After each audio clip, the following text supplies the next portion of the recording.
Good evening. The Luray Town Council regular meeting is called to order. If you will, please join me for a moment of silence and Pledge of Allegiance.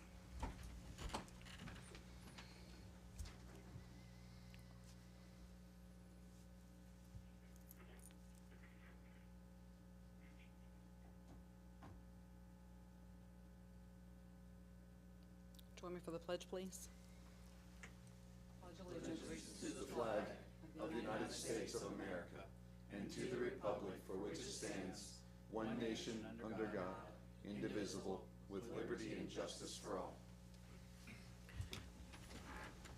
Thank you. Danielle, will you please call the roll? Yes, Mayor Lillard? Yes. Mr. Vickers? Here. Mr. Doffmeyer? Here. Mr. White? Here. Mr. Pettit? Here. Mr. Sowers? Here. Mr. Butler? Here. Thank you. Do we have any additions or deletions to the agenda? Hearing none. Next, we have general citizen comment period. Mr. Caulfield, do we have anybody signed up? Oh, I'll see that.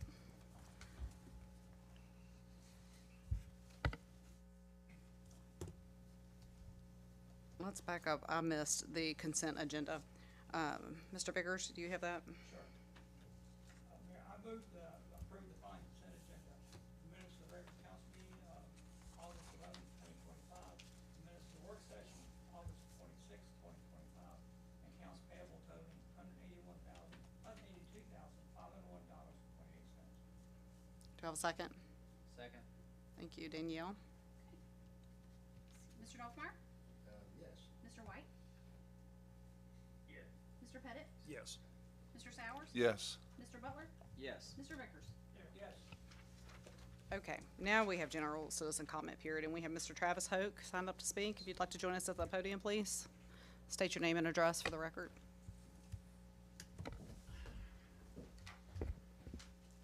Hi, my name's Travis Hoke. My address is 802 Sandy Hook Road.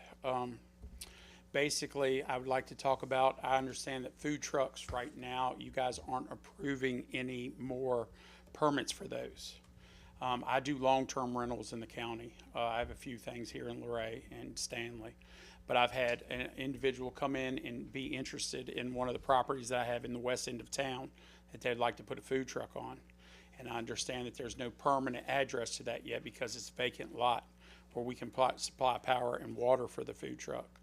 But if it's just that they need an address, I have multiple properties on Main Street that I would allow them to use it. And I understand you guys don't have anything together right now, and I'd hate to discourage a new business that would be opening up and maybe somebody that can utilize and pay tax money during the fall season here. And maybe you guys could issue them a temporary business license for maybe 2 months or something until you get something ready to go. That way, of course, I could make some money and they could pay some taxes too at the same time. But it's just an opportunity, I think, to get another choice for the people here in town here. And it wouldn't discourage. It seems like there's a mother and a son duo that work at a restaurant here in town that have bought a food truck and they want to bring it to Luray. And to give another option, I understand that right now you guys are working on getting something done. But maybe if they could get a temporary for 2 months or something that would work, for the town, where they could apply for, a full-time business license afterwards or something of that nature. I'm just trying to help pave the way, I guess you can say, for them, and maybe get some free tacos myself. I had to do. But it is a Spanish family that would like to come in, but I guess it seems like it'd be authentic Spanish restaurant too at the same time. But also, this is the property that we have is up on the west end of town, which is next to another food truck. But this is a joint venture, and this is Hope Properties that owns this on the west end of town, and it'd be something that we'll be building a building for soon anyways. But they could utilize it and maybe if it works out, we could give them a brick and mortar store that they could have a pickup for later. I mean, if I can already have somebody that's going to rent the property, it would be foolish for me not to try to help these people out and maybe give the town another option. But basically, I'm just asking that maybe if there's something we can do temporarily until, everything's set final. I know we've got some, and I know that there's stipulations on those. But, I mean, another one, in my opinion, is not gonna hurt. And we definitely need to fill the spots on Main Street anyways. But if there's anything that the town could do to help me out and help them out, I really appreciate it. I understand that you guys are gonna take this under advisement, maybe on the 23rd of this month. But I believe they've already bought a food truck. They're just looking for a place to put it. And maybe if, you know, it'd be a good place for in Luray. That's pretty much my speech, I guess. Yeah, well, thank you, Mr. Hope, for bringing that forward. And yes, you are correct. It is slated for our work session agenda on the 23rd. Legal counsel here is assisting with drafting some language that we can look at for updating our policy and developing procedures around it. Yeah. So I would say stay tuned, but in the meantime, we certainly appreciate your advocacy, and I'll open it up to council if they have any questions or comments. All right. If I can answer any other questions, if you guys have any. So you think it'd be 2 months before a person could do anything? I don't know about that. I will share something that's not town related, it's state related. And I personally know of some people that have attempted or bought a food truck before going through all the health department regulations of the state. And unless it's changed, you might want to let your person know that Virginia did originally, and may still, require a commissary. So you actually have to have a commercial kitchen, like a brick and mortar commercial kitchen, to operate your truck. The truck cannot be the only kitchen. the only thing kitchen. where you're prepping, cleaning up. There has to be Cook a mainly commissary, something else. and then the food truck works out of that commissary. So if that helps, if you'll just share that information. Oh, They absolutely. may already know that and Yeah. have that figured out. I don't know if they've heard. I think they're a new business and they just want to, you know, they already work here in town. Okay. And I think they just want to try taking I advantage know of that. many people that have bought a truck. Yeah, thought they could hit the I'm road sure. and sell food in it. Yeah. There's more to it with the health Yeah, department. They might absolutely. want to ask, and have them inquire, not just what I say. All right, well, thank you guys very much for taking some time. Thank you. Thank you. And you might consider recommending them to speak with the Small Business Development Center. It's a no cost, and they Oh, can get some absolutely. counseling and guidance on All right, legal thank you. regulations. Thank Mhm. you. All right, thank you, council. Let's see. Next, we have Board Commission Department Reports, Luray Downtown Initiative. Miss Jackie Wood. Good evening, all. Just a couple of quick things. Sunflower Festival, huge success. I'm sure you've already heard that. It was great. Great weather, tons of people. That event's just going to continue to grow. A couple of things to make you aware of. If you notice in your packets, you have invitations from LDI for our annual appreciation gathering that we'll be having at Zora Jane's this year. It'll be on October the 2nd. So I hope that you guys can all attend. We're going forward with our karaoke contest. We're going to be holding that October the 3rd at Saga Meadery. Blue Ridge Bank has sponsored our cash prize that we're going to be giving away. So we're going to be giving away two $250 cash prizes. We're crowning a king and queen of karaoke. So I think this is going to be fun, and it's going to be just a little fundraiser for us, and to hopefully get some local folks downtown and engaging in some downtown things. So we're looking forward to it. So if you feel like you want to come listen or sing, come on over at 6:30 on October the 3rd. September the 16th, I'll be traveling to Culpeper for the fall rev up with the directors. We'll be having workshops with the folks who took over for Fraser and Associates. That used to be the design firm for years that we had. Now it's Commonwealth Preservation Group. I've seen some of their work that they've done, and I'm really looking forward to this workshop because I think that we're going to be able to use them hopefully for some future projects here in Luray. September 25th and 26th, Virginia Main Street will be here. My rep will be here. We're going to be working on getting everything together for the February Directors Retreat that's going to be held at the Mimsland, and then also finalizing some stuff with the small area grant and some things with my 2026 work plan. And then Mayor, September 19th, I will be giving the downtown tour to the Virginia Leadership Cohort with Corey, I believe, is my contact. Is that my contact with him? Chandler. Is it Chandler? Yeah. So, but at any rate, that's kind of what we've got going on for now. So Very good. we're busy. Great. Good to hear about that collaboration between the Meadery and Blue Ridge Bank. Yep. And the DJ's going to be Robbie Owens, not the police officer. Another Robbie Owens. Important to note. It is. It might have brought out some different Yeah, attendance. good to know, right? All right. Council, y'all have anything for Jackie? All right, well, thank you very Thank you, much. Jay. Thanks. Okay, next we have 3 public hearings. First one we have is a public hearing, SCP 25-002 for 6 Wilson Avenue. Mr. Crispin, do you want to present the memo on that? Certainly, Mayor, thank you. Council, in your packet is the information and cover report along with the application. This site was home to a previous lodging house that has been previously approved. The current owners would like to operate it in much the same fashion. They've included their business plan, their floor plan, their parking. They did obtain their signs, they did obtain their signs for directional down to the parking area and back for their guests to park in the rear of the property. So we did verify that. It is 2 bedrooms on 1 track. We had recommended compliance with 519, obviously, the directional signs, which they have, and then, of course, the non-transferable clause for special use permits for lodging homes.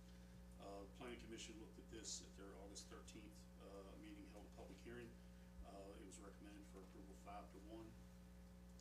We've received 1 comment. It's in your packet. It's at the very end from Gail Ford, and that was an email. Other than that, I've received no other comments about the proposal. Okay. At this time, we'll open the public hearing. I do not have anyone signed up to speak. Is there anyone here who would wish to speak to this item that has not signed up? All right. Hearing none. For the purpose of the minutes, should we read this communication from Ms. Ford into the minutes? I mean, unless you would like to. I'll be fine to do it. Let's see. Good morning, Brian. I'm strongly against the Planning Commission approving the short-term rental of 6 Wilson Avenue for the following reasons. My 4 grandchildren live in the block. My daughter purchases home believing that she would have long-term neighbors. Your microphone's off. Should you- It's off? I think. Oh, it's Yeah, coming the through? light's on. Oh, I couldn't hear it coming through. I apologize. No, my Long-term neighbors who she would know and be able to affirm she could trust. You are presenting her with the 3rd minimum structure within just her block on Wilson that welcomes complete strangers routinely who cannot be vetted or trusted, all adjacent to her yard, where her children played. This endangers her children. Number 2, there are plenty of short-term rentals in Luray and Page County, a rapidly growing number. This while the young people who must stay to pay taxes to keep their town afloat. As the townspeople age, must ultimately leave the town in order to find affordable housing. And number 3, zoning is supposed to alert potential buyers as to the particular property and if it's appropriate to be used for.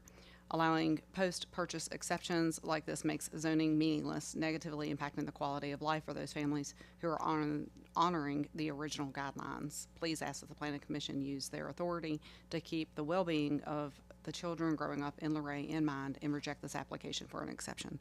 Thank you, Gail Ford, landowner, 0 Eden Road, Luray, Virginia. We have no other comments. I'll close the session, the public hearing, excuse me, and open it up for council comments, concerns. Brian, I'd be curious to know what the objection was on the planning commission from the member who.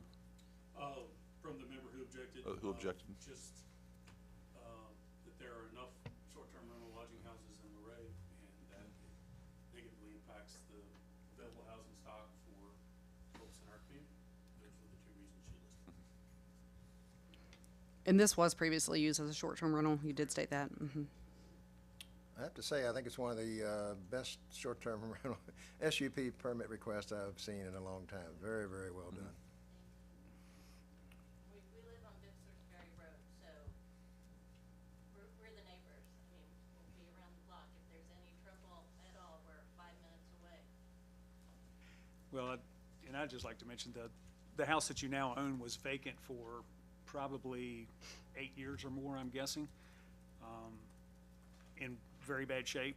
I had purchased that property and gutted it, and then sold it, and the Hoke family. Well, if you'd like to know, if I can speak, I am the neighbor, because I own right where you're gonna park, the yellow building. I have absolutely no problem with you doing it, and anything we can do to help pay taxes in this town, which Airbnbs do. And it was one before. It was fixed up to be one. I mean, I It have hasn't- absolutely no problem with it. It hasn't been a residential home for many, many years. The life that's been brought back to it, that the Hope family had invested money and did the restoration work, it's been a short-term rental since it was back livable. Yep. Council, any other discussion? Well, and I'll say, the main reason I'm going to vote for it tonight is because it already was. If this was a new application, I'd be much more hesitant. But the fact that it's an existing short-term rental, I don't see it as a change. And as far as our guidelines that we came up with, our guiding principles for these types of applications, I mean, this suits it very well. So Okay, Mayor, I recommend that this special use permit be approved. excellent. Do we have a second? Second. Thank you. Any further discussion? Yeah, I'll just add context for my vote. I think we've done a lot of really good work in our ordinance where we removed short-term rentals as a use in a couple of industries and a number of other things we did, including hopefully our scoring system tonight. I also appreciate how exhaustive the application is and everybody coming out to support it. Just on principle, I was always really not a fan of having them in R3, because I feel like that pushes really close to your denser, sort of family-oriented neighborhoods. So I will be voting no, but I do appreciate everybody's perspectives tonight and the hard work with the application. It is a exhaustive application, so thank you. With no further discussion, Daniel, will you please call the roll? Yes, Mr. White? No. Mr. Pettit? Yes. Mr. Sowers? Yes. Mr. Butler? Yes. Mr. Vickers? Yes. Mr. Doffmeyer? Yes. Thank you all.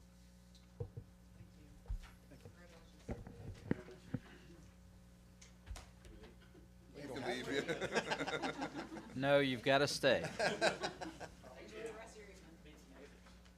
Thank you, guys. Thanks.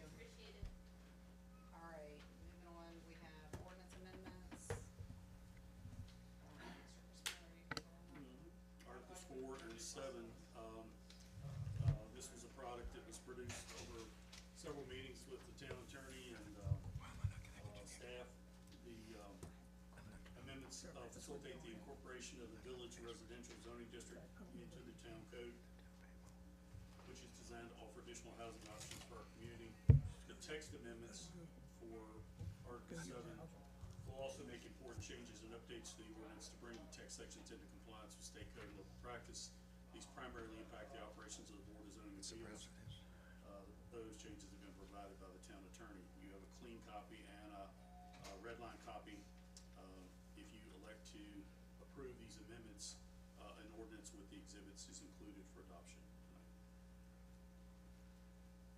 tonight. Okay, I will open the public hearing. We do not have anyone sign up to speak. Did you receive any comments on it? No comments? All right, and again, I'll open it up. Did anyone here not have the time to sign up, like to speak to this? All right, hearing none, we'll close the public hearing. I'll open it up to council. I know the village concept is my predecessor's baby, but I'm curious, Brian, have we actually had anybody inquire about this concept to the town office? We get a few requests a year for smaller, like footprint homes that would be more affordable. But as far as a cluster type, village residential type component, we've not had any requests specifically for this. I think there are a couple of people over the last couple of years that probably would have looked at this as an option had it existed in our ordinance at that time. But until this gets adopted, I don't know. We may see one request a year. We may see none in 5 years. I don't know, Chuck. But we do get a couple of calls for smaller type homes, and it is just one more option for people if they wanted to try to develop, say 3/4 acre or a little slightly larger into this cluster style, dwelling. So I don't think it will hurt us, but I do think it does provide an additional option. And I've got a question. I didn't see it in here unless I missed it. I read all through that. Are these homes to remain rental properties are these fee simple? So these will not be fee simple They cannot homes. be that- property cannot be subdivided, they cannot be sold off individually. Okay, They all will right. be rentals forever. And that makes sense, because all the common area requirements and everything here, someone has to maintain all that, or, right, there's a, okay. And, you know, in talking with, an additional question, in terms of the rezoning, this district does not exist on our zoning map, so, right now. So in order for somebody to use it, they would have to take a parcel in R3 or a large parcel in B1 or M1 or something like that and request to rezone that to this. At that time, both the planning commission and the council have the opportunity to say, we don't think that's a great spot to do village residential there. Over here, not so bad, but not right there. So we do have some ability to control that mechanism in the future where it goes. You know, ideally what we see these, occurring is existing residential neighborhoods. Somebody owns multiple lots there and they want to, build something like this. And they would dissolve the interior parcel boundaries and just have a lot that would be big enough to put, a village residential, development there. And, but it could happen a variety of ways, but in order to get this approved at a specific site, it 100% has to be rezoned every single time. So, but that was answer to a previous question. Yeah. Thank you. And I know we had talked briefly that as it stands now, like I said, that our zoning map, everything's accounted for, so this has to be a change to a piece. And I'm just opening up, I'd like to hear what other council members are thinking. Personally, when I first see this on its surface, I would not be in favor of this being like in R1 or R2. For those neighborhoods that people have bought into R1, which is our most restrictive zoning, and someone may have lived there for 50 years in R1 with their much larger yard setbacks and everything else, and if there happens to be a lot that near them that was never developed, that's 32,000 some odd square feet, something like this could go in right next to R1 or R2, which is our most restricted area. There'd have to be a special use permit for that change to happen, wouldn't it? Right, but I'm just wondering, as a council, would it be, personally, I feel it'd be better that it wouldn't even be an option in R1 or R2. That if you wanted to do this, you'd still jump through this process. You'd have to come to the council and be approved, whatever. Take Forest Hills. There's a section backing up to Forest Hills that's 32,000 square feet. I don't think this is what we'd want to, and I mean, it wouldn't make it through council, I'm sure, it'd be shut down. But for someone to go through the process and make the attempt or the effort, they've got to get drawings done, everything else, council being tied up with making that decision. Personally, I think it'd be disqualified in R1, R2, and then somebody wouldn't even be trying to put it there. That's just off the top of my head. And I'm just throwing this out for thought, or discussion, because when I read that. I like the whole idea of village residential. I think we talked about it being more affordability perhaps for some people, so I think it's a good move. I'm gonna say to that, and I might be wrong, Mr. Vickers, but these are rental properties, and when I see what's required of this development and the inner streets and laundry facilities and everything else, I don't think this is gonna be more affordable. It's gonna be smaller houses, so that should make it more affordable. I think the infrastructure of the builder, this is just me, that it's gonna cost so much to build something like this than it would to build an apartment complex where there's 8 units under one roof, when all these 8 units are separated with all the different moving parts with this, with street lights, lighted pathways, a dumpster, roadways built within the rent. I would think, I'm not a builder or developer, but I would think that these would be far more higher rent for someone to rent than a apartment, or even a house on a lot that's not part of this development. This would be, I see a lot of money to develop this, but I'll be quiet now. I've just spent a lot of time looking at this. I might jump in on that one. Just worked on this with Ligon a little bit. I've done some previous projects with zoning and housing, and generally the data varies, but there is a consensus in the data that the majority of housing price, if you control for all other factors like location, et cetera, the majority of the housing price tends to be a function of the size and the footprint. Again, if you control for all the other factors, obviously small house in New York City is gonna cost a lot more than a small house in Virginia, but in context, the size does tend to, affect the price. And this model has been very, very successful in other places. At the beginning, Lincoln did some really good research. There were a couple of village residential communities in Richmond, a couple other localities. They've just been an affordable opportunity for people to get into, you know, nice, relatively affluent neighborhoods that maybe folks just wouldn't be able to afford to get in the door on in the first place. And I actually think that's a feature, not a bug, in some of our nicer neighborhoods. So I really, I think the data backs it up. I think the fact that council would approve or disapprove of everything, just giving council, you know, we talk about this giving people that wanna create more housing, more tools. It's gonna give us more tools and more decision making in the housing market because we'll be able to, step in and say, this could be another thing that we could approve in a part of Luray where we think it does fit. So I like the idea of deferring that decision, to future councils instead of us, you know, binding them by removing certain districts. So even with all those points being well taken, I think this really fulfills something we've talked a lot about, which is just trying to create more housing options that are, more affordable for people. Well, and to some degree, I think the market will control this a lot. You know, that whether it's going to be cheaper or not cheaper isn't something we necessarily are going to know today.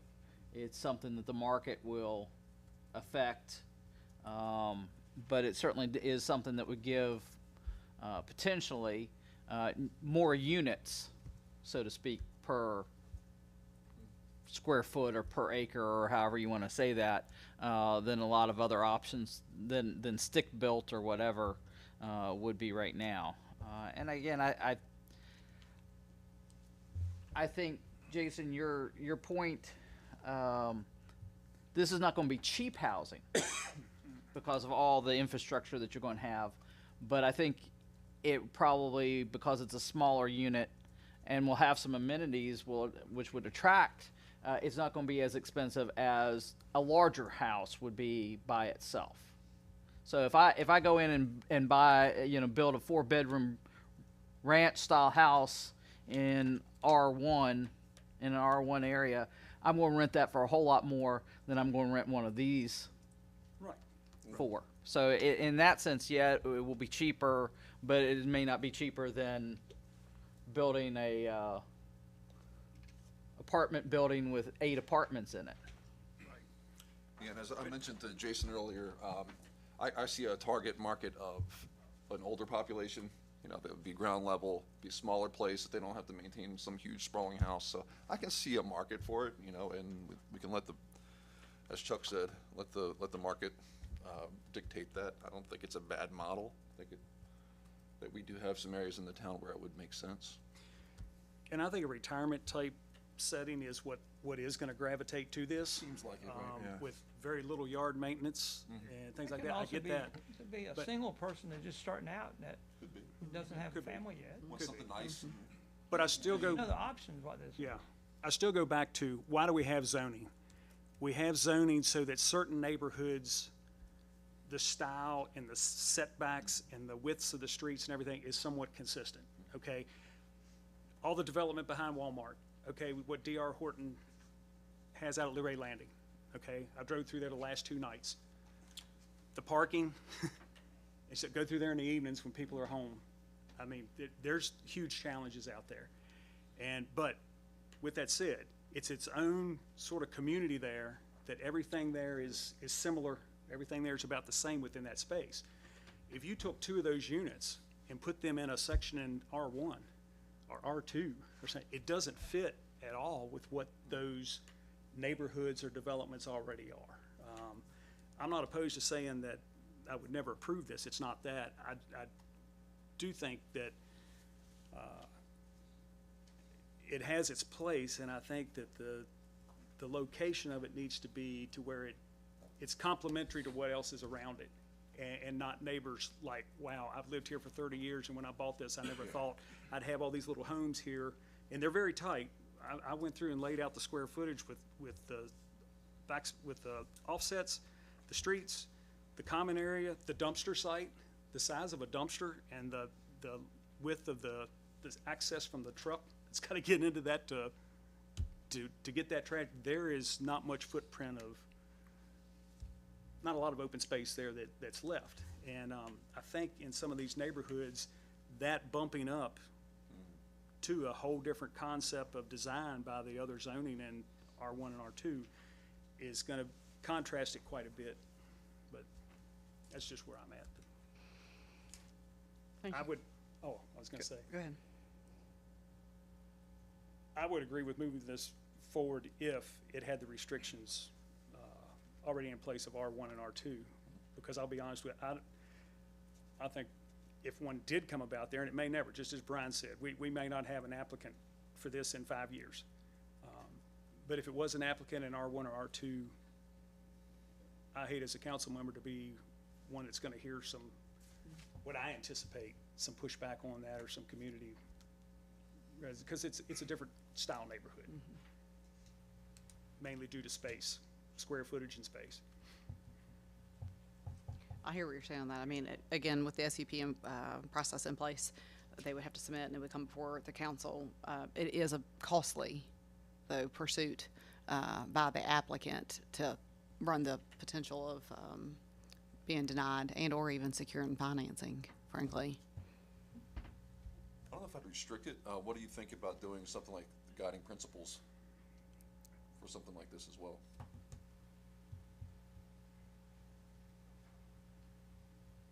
Well, that might, yeah, something like, that might, I mean, if there was a part in R1 that was undeveloped and a good distance away from Like, there are lots where you can neighborhoods, see it happen. right, Yeah, to we- where that was not meeting a property line of someone that's, yeah, you know, had a exactly, 20-year right. Yeah, yeah.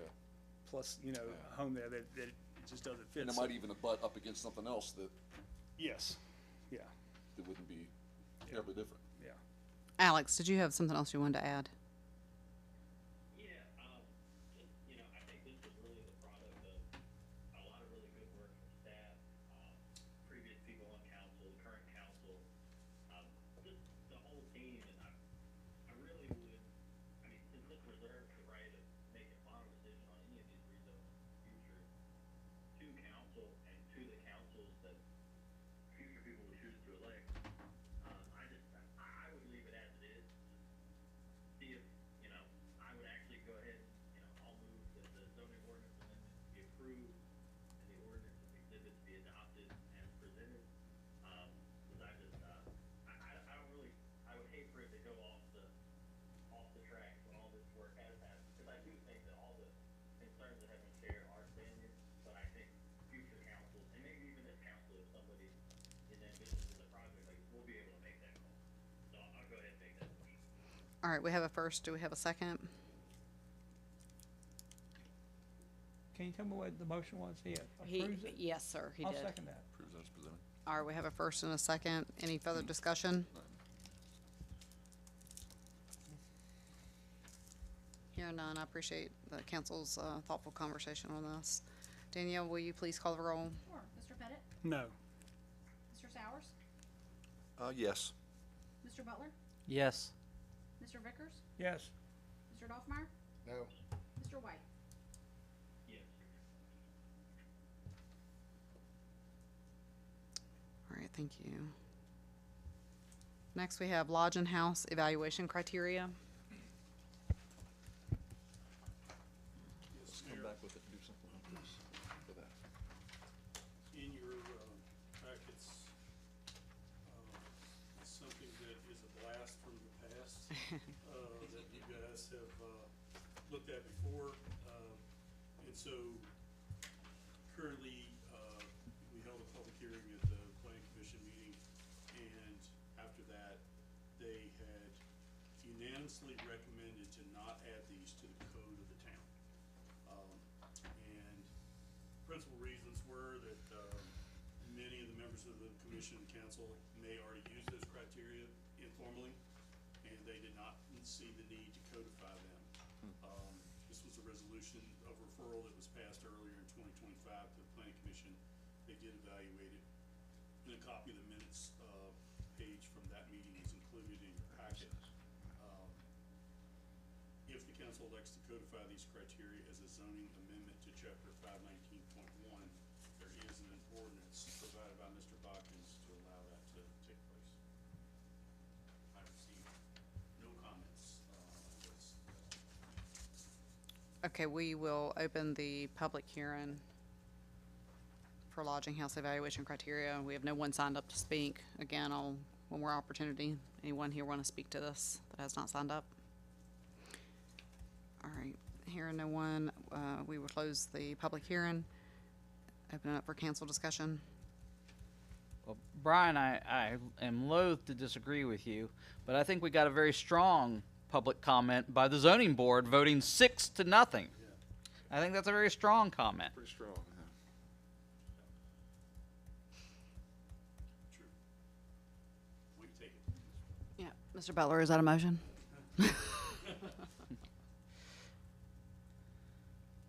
Council, any other questions, comments?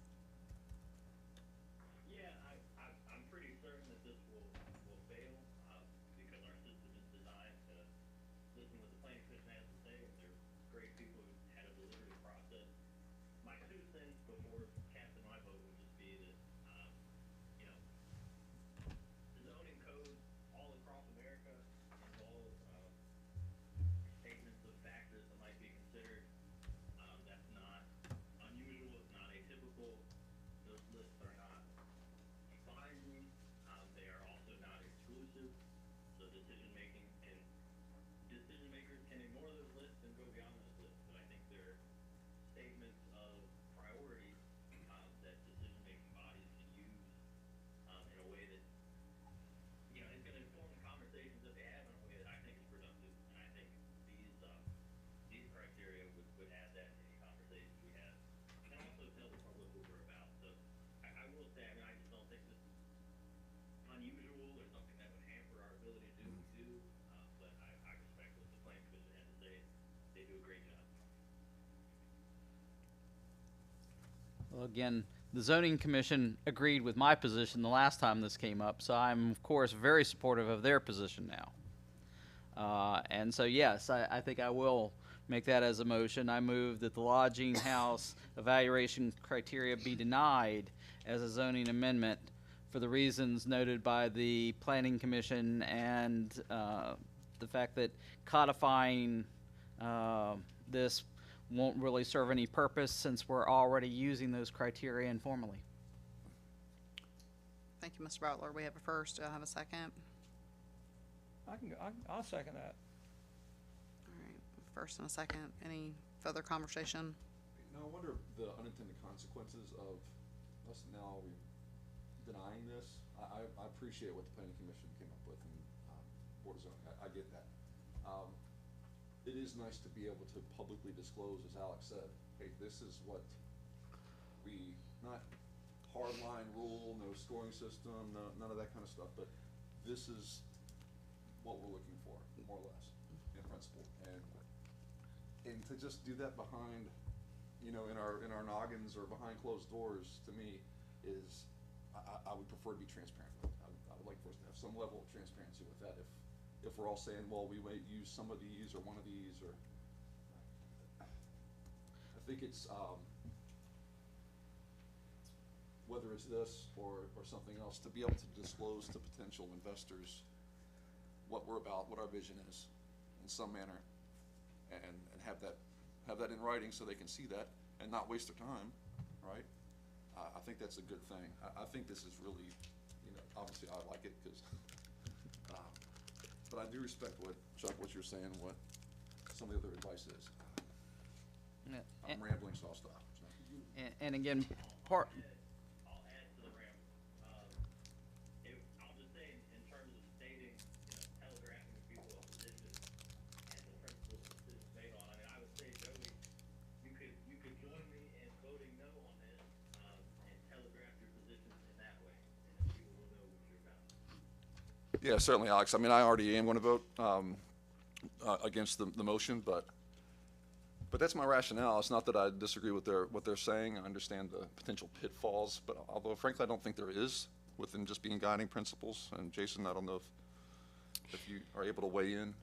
Yeah, I mean, I thought just for a second, when we had discussed this previously, that there was some discussion around policy versus procedure, and that this could certainly just be recognized as internal procedure, and that council we have committed, if you will, in good faith, that these are the principles in which we would apply for consideration of each application uniquely.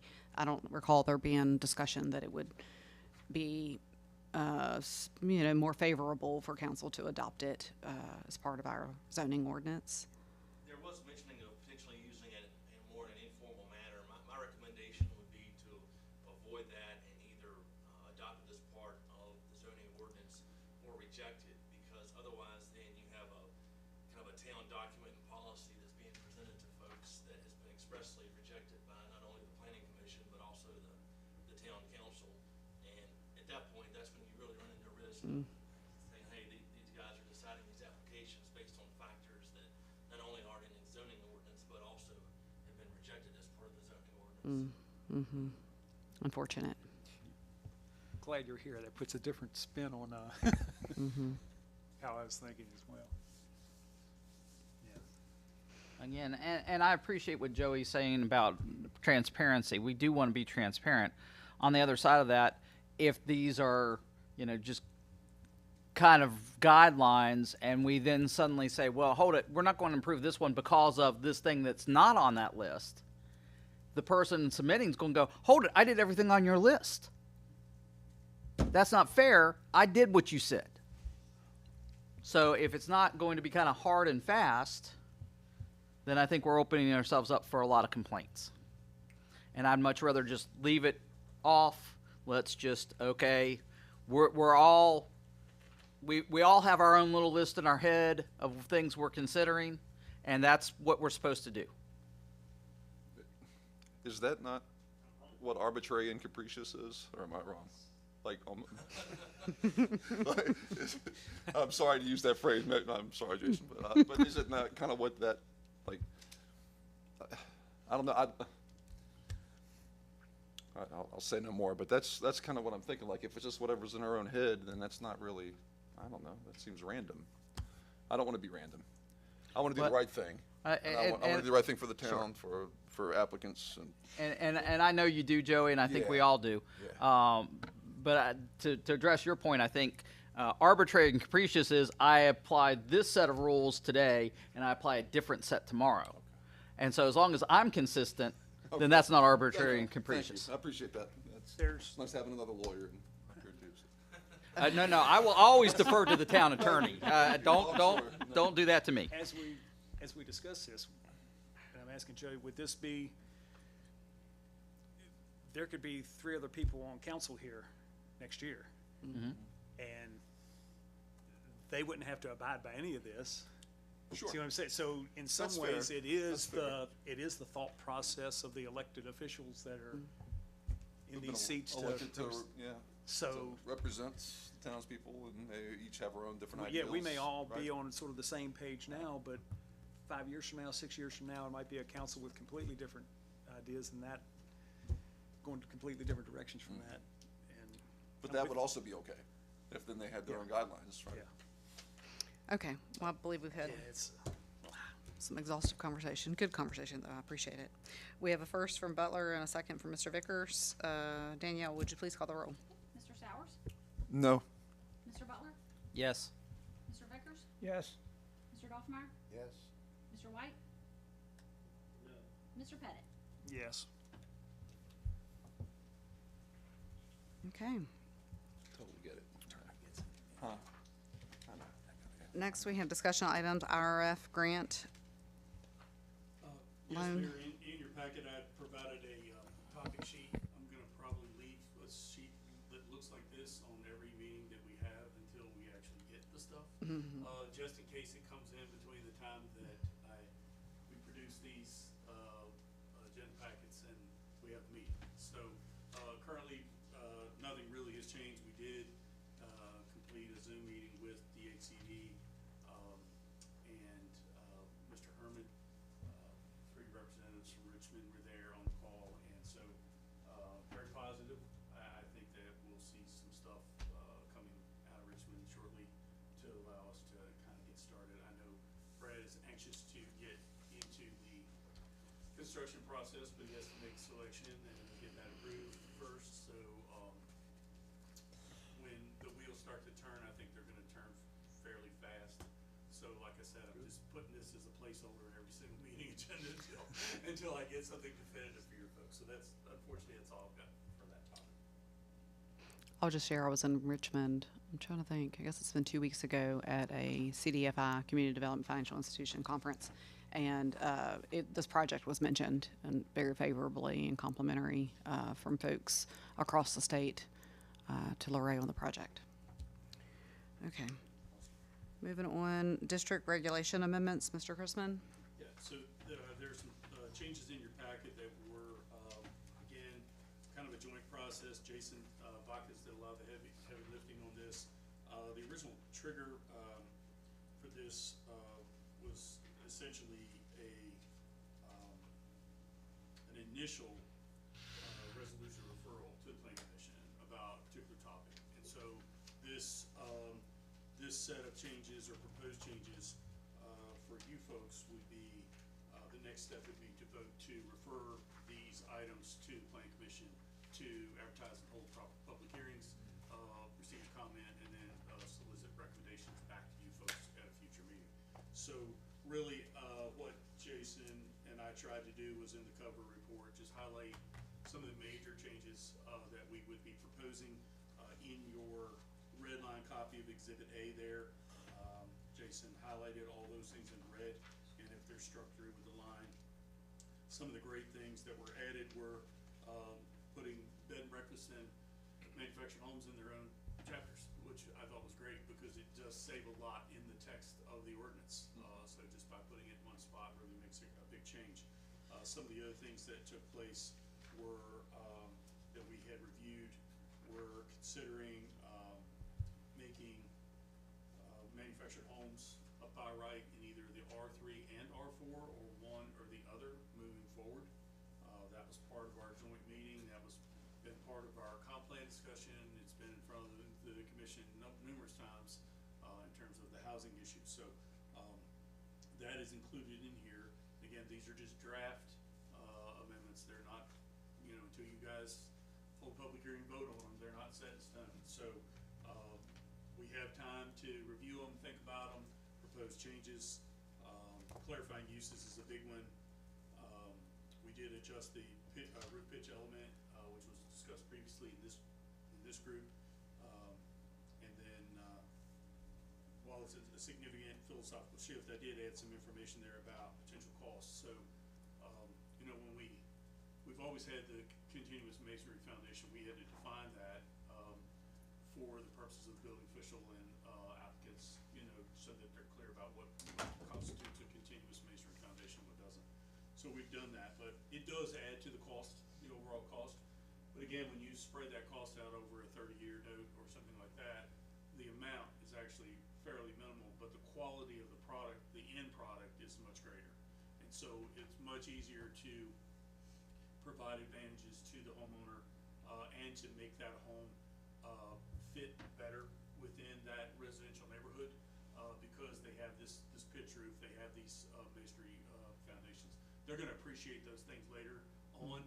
They may not initially, but they will later. And so with that, the only real thing that we would ask is if you're ready to do a resolution of referral to the planning commission, we can get the ball rolling on some of these things. But up until that time and through that time, if you guys have any suggestions or anything like that, give them to us because we can make those changes and submit those. And really, the only thing is what we advertise, we have to hold a public hearing on.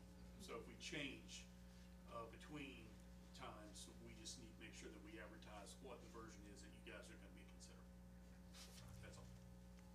Well, and I'd just like to mention that with this, when we're talking about roof pitch and some of these things, I know I've brought it up before, and the continuous foundation, I think we as elected officials have the responsibility to look at both sides of this issue, and that's where I've tried to come from on this, is that if we only look at the new home builder or the new home buyer, then these increases or these changes, if we just look at, well, it's gonna cost a little more extra to make it look like this, or a little more extra to do this, I'm looking at, we're not looking to penalize the builder or the new home buyer. It's that it's in keeping with the neighborhood, and the wrong structures in certain neighborhoods could devalue the properties around them if it's, you know, that's just how real estate works. And so when they become by right, I like some of those things in there to keep it to where it's not hurting the value or affecting the value of neighboring houses right next to it or against it. And yes, it's a little bit more, you know, with the builder or the buyer, but I agree with Brian. At the end of the day, when they look back after that, I think they'll be glad they did. And 5 years, 10 years, when they go to sell the house, they're just gonna get that much more for it. That's right. When it's built that way or looks that way, it's gonna have added value. You get one crack at it. Yeah. For either one of these things. So, either you do it right Or first if time, you do it and costly. then all owners after that benefit from Yeah, that. how many people have spent 3 times the money to make a correction on a house they bought? Yeah. To make it look different Yeah, than what was originally built, sure. then had it just had a different appearance when it was built, so, yeah, it's cheaper. That's all I had. All right. Notwithstanding my maybe disagreement with the planning commission on the last motion, I think the planning commission will do a good job if we refer this and they get to talk about this. And I think that's where we're gonna get it right, is by moving forward that conversation. So I'd be prepared to, move that the council approve the resolution of referral to the planning commission as submitted. Second. All right, Alex, Mr. Butler, do we have a need for any further discussion? All right. Danielle, would you please call the roll? Sure. Mr. Butler? Yes. Mr. Vickers? Yes. Mr. Doffmeyer? Yes. Mr. White? Yes. Mr. Pettit? Yes. Mr. Sowers? Yes. Thank you. Very good, thank you. Brian. Thank you. And the last discussion item we have is Page Valley News update. Mr. Okay. Chrisman? Really just an update. I was asked by Randy, he had wanted to be here. He's doing kind of a big thing now for candidate forums. First one's tonight, so he couldn't be here. But he did provide an email document to you. So I included in here's an update at his request. And this is a subject we had discussed during the budget process. We already see the value of this. We'd already allocated funds for this. So really, money's already been allocated by council to do this very thing. So it's just the positives and the impacts that he's listed here within his document, which I think are excellent. I had originally just asked him for the invoice to do the annual renewal. I got that today from VBN, but he did provide a lot of good facts and supporting information here about why we are enjoying this service and why we get so much use out of it. So, it's just an update for you guys' information. Any comments by I think council? it's a good thing, yeah, I mean, we don't have to vote, Nope. but it's a good thing to keep it going. I think we use it Yeah. quite a bit, and We we do could use probably use it more, But but I we know do- with the time. We get free job postings. Yeah. They don't cost us anything. We do pay a set price for public notices, and then we have their inside and main page advertising all year long. So that's significant, given the number of people that click on the site. So we do get a lot of information out there that way, which is one of the reasons why we had recommended to include in the budget and was approved for that. But We're also reaching people we wouldn't reach otherwise. that's correct. And are we no longer using the print media? We, Once in a while, we use one, if we don't get any hits from like local online media, sometimes I'll put something out, but I can tell you, the pricing is eye-popping, in terms of the cost differential. So, once one of these ads goes up, we post one per week for twice to meet what we believe to be our state requirement. That thing stays on that site until it drops off the other end of somewhere in the future, years from now. So it's up there. If you look for Lieutenant Luray, all those would come rolling back up. You Yeah. pick them all back up again. So it's a really great service, but just the annual advertising is worth it on the inside and the main page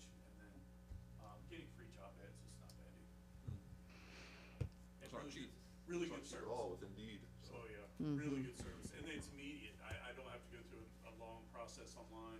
I don't have to spend 2 or 3 or 4 times the money. I don't have to worry about my print, being inaccurate. I always get a double check, and it gets sent back, usually within a day or 2. So getting great service and, just, like I said, we've already allocated funds. I've just gotta pay that invoice that's laying on my desk. All right, very good. We appreciate the update from Mr. Arrington.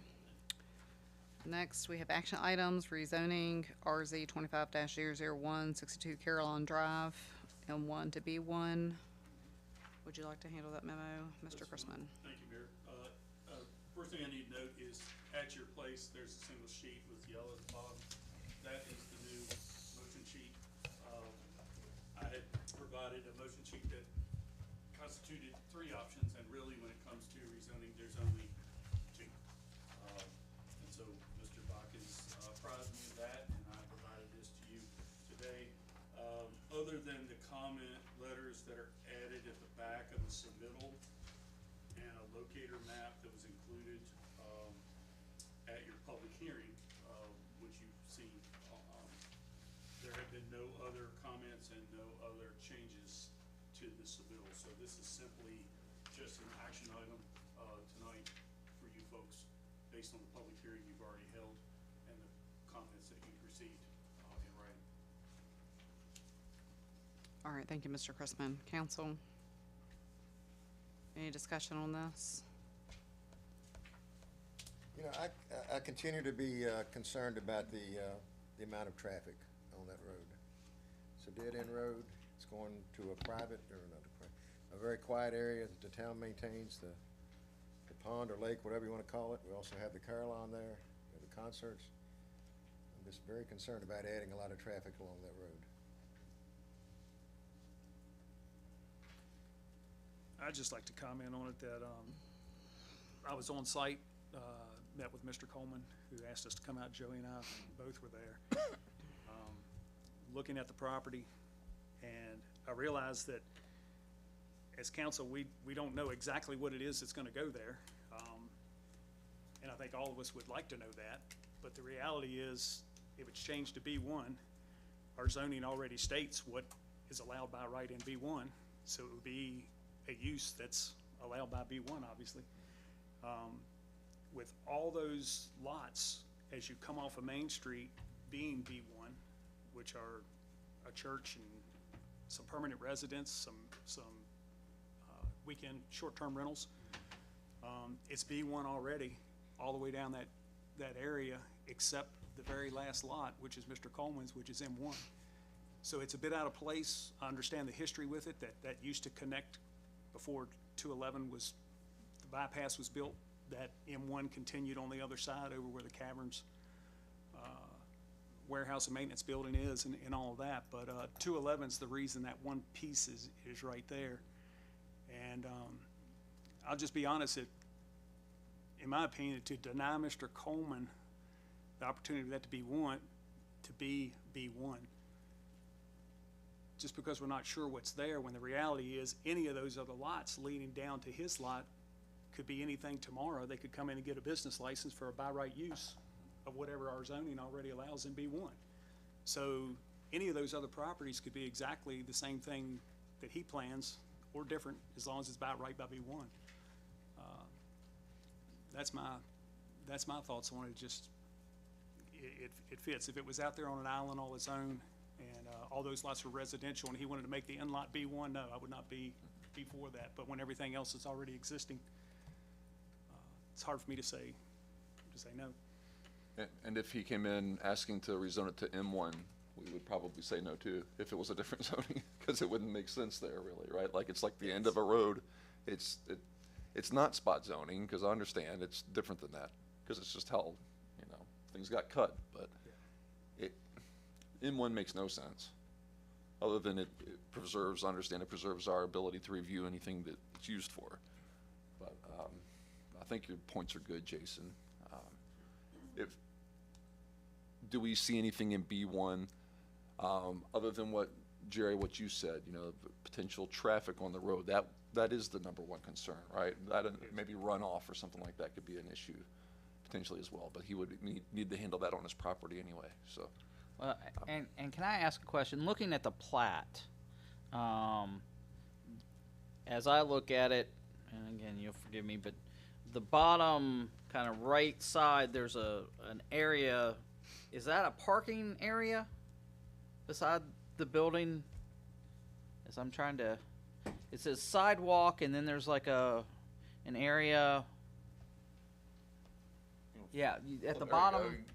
At the bottom right, is that parking? It's up there, John. You can- John Coleman, 8 Luray Avenue. That's just a plat from when it was a residence. Right, And but- then the Purple Pet Palace went in there. Right, but What you see drawn there is what was existing when Mr. Owens did the survey.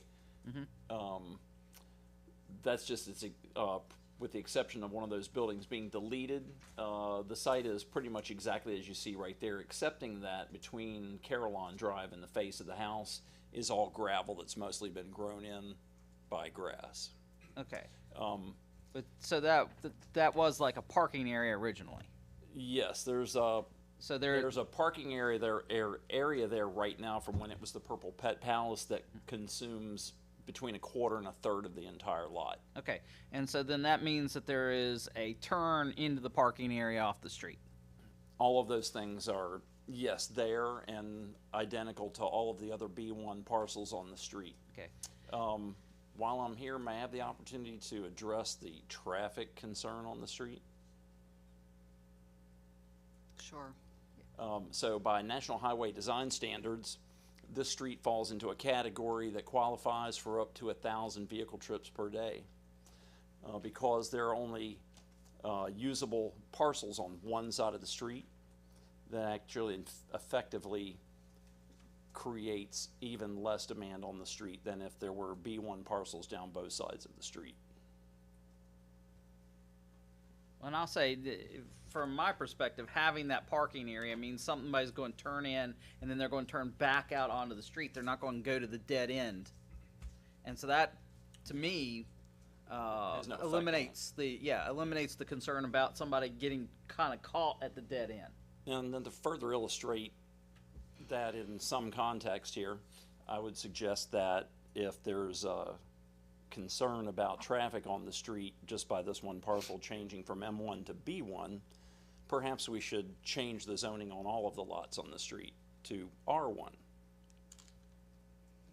Okay, council, any Thank you. further discussion? If Again, not, I will- was going to vote for the change regardless of whether that was a parking lot or not, but it eases some of my concerns about traffic, knowing that there is a turn into a parking lot and a way to turn back onto the street. Anyone have a motion? Yeah, I'll make the motion. I move that the rezoning be approved as presented. Thank you, Mr. Pettit. Do I have a second? Second. Thank you. Hearing, we have a first and a second. Any more discussion? All right, Danielle, will you please call the roll? Yes, Mr. White? Yes. Mr. Pettit? Yes. Mr. Sowers? Yes. Mr. Butler? Yes. Mr. Vickers? Yes. Mr. Doffmeyer? Yes. Thank you. Congratulations. You're very welcome. Okay. Next, we have amendments to Town Code, Section 90-0, vegetation, bamboo.